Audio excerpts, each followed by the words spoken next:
Au fond de la cour d'honneur, une vieille porte médiévale défend le château vers l'ouest. Elle domine le parc. Une porte dérobée permet d'y pénétrer. Dans l'une des tours, un très ancien escalier secret mène au joyau du château. Il s'agit des premiers appartements que Philippe de Béthune s'est fait aménager lorsqu'il acquit le domaine en 1604.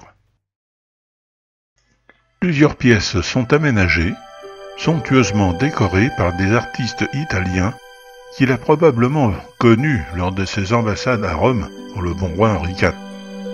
Des cheminées portant les fameux P entrelacés, les murs sont ornés de fresques et de maximes latines, et surtout des plafonds à caissons.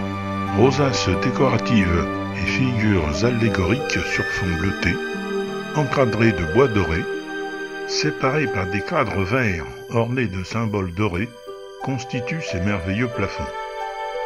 Ce sont près de 400 caissons, offerts à nos yeux émerveillés, restés dans leur état d'origine depuis 4 siècles. Mais, malheureusement, le temps fait lentement son œuvre. Lentement, la charpente qui les soutient s'affaisse progressivement.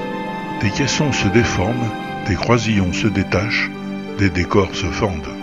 Récemment, nous avons découvert une ancienne restauration, probablement vers le 19e ou 20e siècle, réalisée pour soutenir les charpentes. Des liaisons métalliques relient les poutres principales aux fermes des charpentes. Mais malheureusement, l'ensemble continue de s'affaisser, l'un de ces renforts ayant maintenant traversé un plafond. Par sécurité, cet espace est maintenant fermé au public, sauf à de très rares occasions lors des journées européennes du patrimoine. Il y a urgence, mais les seules visites et animations au château ne peuvent suffire à financer ces restaurations. Dans la suite de cette explication, nous allons vous montrer ce qui se passe. Voici le détail d'un plafond dans l'une des pièces rondes. Des poutres croisées soutiennent les plafonds. Entrons dans les combles. Nous sommes passés au-dessus du plafond. Vous pouvez découvrir quelques-unes de ces poutres croisées vues de dessous. Passons maintenant au-dessus de ces poutres. Les plus observateurs découvrent déjà que l'une d'entre elles est endommagée. Faisons maintenant apparaître les murs. Faisons aussi apparaître l'une des fenêtres qui sont en chien assis dans la toiture. Voici maintenant une ferme du toit.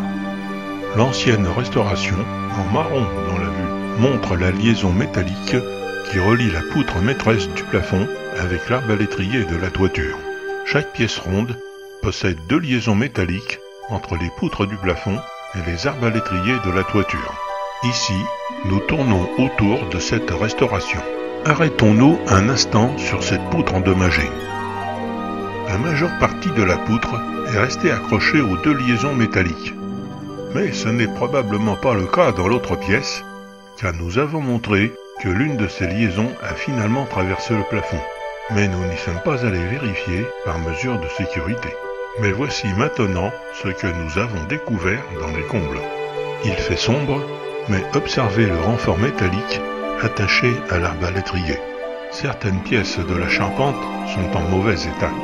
Ici, un monticule de débris divers est accumulé près du chien assis, alourdissant la charge sur le plafond.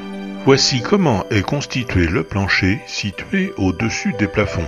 Entre les poutres maîtresses, des planches en velige sont posées sur les poutres croisées.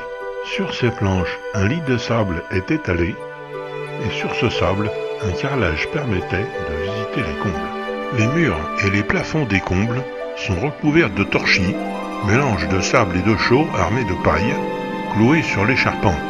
Mais, avec le temps, tout s'effrite et tombe, ce qui alourdit encore plus les planchers, donc affaissant toujours plus les plafonds dorés. Dans la situation actuelle, rien ne peut être fait sans observer dans le détail ce qui se passe. Mais il est impossible d'y pénétrer sans risque. Les premières mesures d'urgence devraient permettre de mettre en place des passerelles permettant des accès sécurisés pour les observations par des spécialistes et évacuation des déblais en surnombre pour alléger l'ensemble. Il faudra ensuite rénover et rendre étanches les fenêtres en chien assis, puis consolider et peut-être changer quelques pièces des charpentes.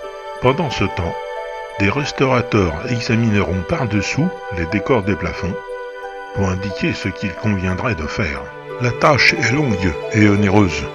Les fonds manquent. C'est pourquoi nous devons rechercher et faire appel à de généreux mécènes.